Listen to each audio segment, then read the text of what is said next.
back. Breaking. North Korea releases footage of launch. North Korea has released footage they have claimed was of their ballistic missile launch on Sunday. Allegedly, the missile demonstrates a previously unavailable technology capability to launch missiles far further than they have been able to do before. As a reminder, earlier in the day, North Korea said it had successfully launched a new type of ballistic missile in its latest test, which it says was aimed at building capacity to launch nuclear missiles.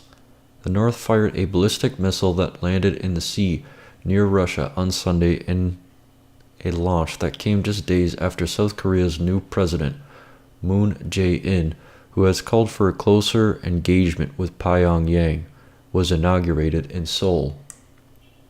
The missile was launched at the highest angle so as not to affect the security of neighboring countries and flew 787 kilometers, reaching an altitude of 2,111 kilometers.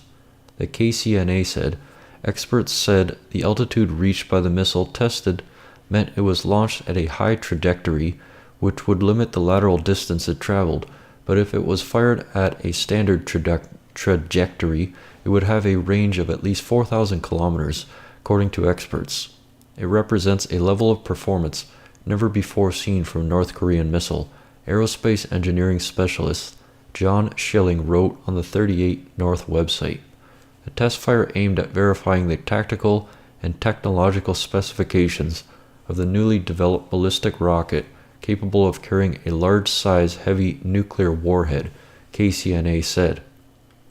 Cited by the WSJ, independent experts said the missile, if fired at conventional angle, would have flown 2,800 miles, far enough to reach the United States military base in Guam. That is a considerably longer range than its current missiles, said David Wright, co-director of the Global Security Program at the Union of Concerned Scientists, in an analysis of the launch. It appeared to demonstrate an intermediate-range ballistic missile, or an IRBM, that could reliably strike the U.S. base at Guam in the Pacific, he said, and more importantly, may represent a substantial advance to developing an intercontinental ballistic missile. Sunday's launch was of a new ground-to-ground medium-long-range strategic ballistic rocket, named the Song-12.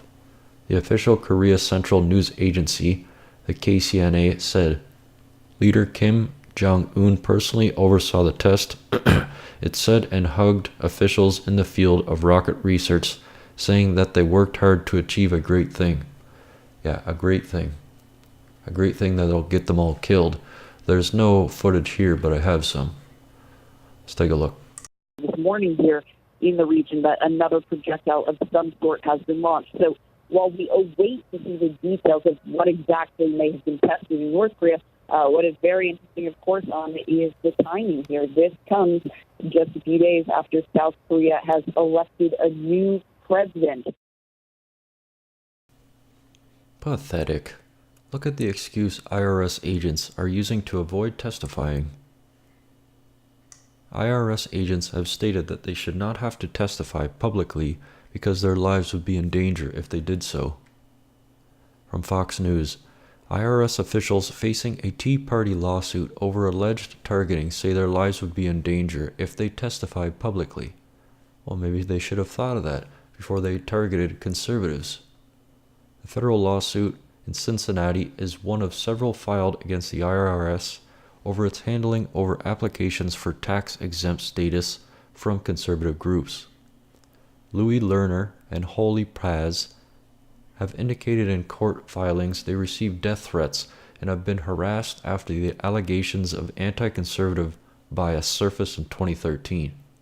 An attorney says evidence filed under seal shows making their testimony public would put them in serious jeopardy. Cincinnati Enquirer reports that an attorney for the Tea Party groups says the public should know what happened. A judge will hear arguments on May 19th. Lerner, a former head of an IRS division, resigned. Paz was reassigned. Well, they're concerned about their lives. What about the lives that they destroyed?